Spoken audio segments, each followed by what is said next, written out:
안녕하십니까. 송도 세무사 노무사입니다.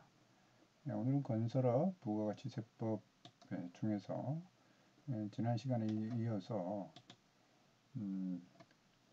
지난 시간에 이제 성금, 중도 선성금, 기성금 살펴봤고 오늘은 잔금에 대해서 살아보겠습니다. 잔금의 공급 시기는 원칙적으로 공사 완료일에 지급하시면 됩니다. 공사 완료일이 불분명하다라고 하면 사용 승인일에 지급하시면 됩니다. 이것이 가장 큰 대원칙입니다. 거의 90%가 여기에 적용이 되니까 특히 예외적인 경우를 제외하고는 이렇게 하시면 됩니다. 그런데 분쟁이 이루어지는 경우가 있죠. 그래서 하자 보수 공사가 있을 때 하자가 있을 때 이것을 공사가 완료된 것으로 볼 것이냐 아니냐 이 부분에 부닥치게 되는데 하자를 이유로 그러면 그 공급가액이 확정되지 아니했다 이렇게 주장할 수 있느냐? 원칙은 없다 이렇게 보고 있습니다. 대법원 판례는.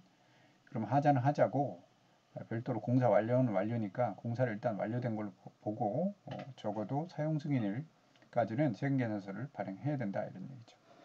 근데 예외적으로 실질이 공사가 완료가 되지 않은 경우들이 있다고 하면 그에 맞춰서 세금계산서 발행할 수도 있다. 아주 극히 예외적인 경우인데 마무리 및 보완 공사의 진행 상황과 실질적인 공사 완료일이 세금계산 교부일 이후다라든가 또는 검사 합격 통보일 기준으로 이렇게 볼 것이냐라는 것이 원칙이긴 하지만 그걸 검사 의뢰한 날로 보는 것보다는 시운전이나 기초검사를 거쳐서 검사에 의뢰할 경우 합격할 수 있는 상태에 도달한 시점을 공사 영역의 완료 시기로 본 경우도 있고요.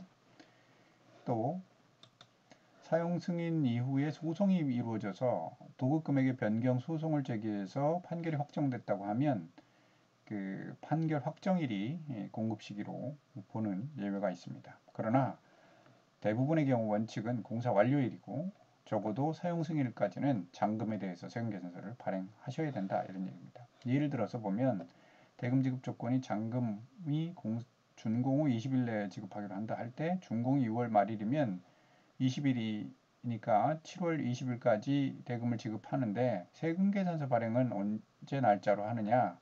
6월 말일 날짜로 한다 이런 얘기죠.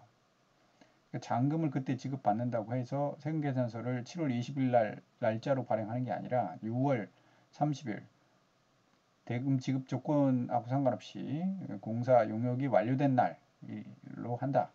또 준공이 6월 30일이고 실제 공사 완료, 여기는 실제 공사 완료일이 8월 20일이라면 8월 20일 가죠. 근데 이게 하자보수 공사라고 해서 하자보수 공사의 경우에는 그것은 실제 공사가 완료된 일은 아니기 때문에 실제 그 준공일의 날짜로 세금계산서 발행을 해야 된다는 점입니다. 이상 잔금에 대해서 알아봤습니다.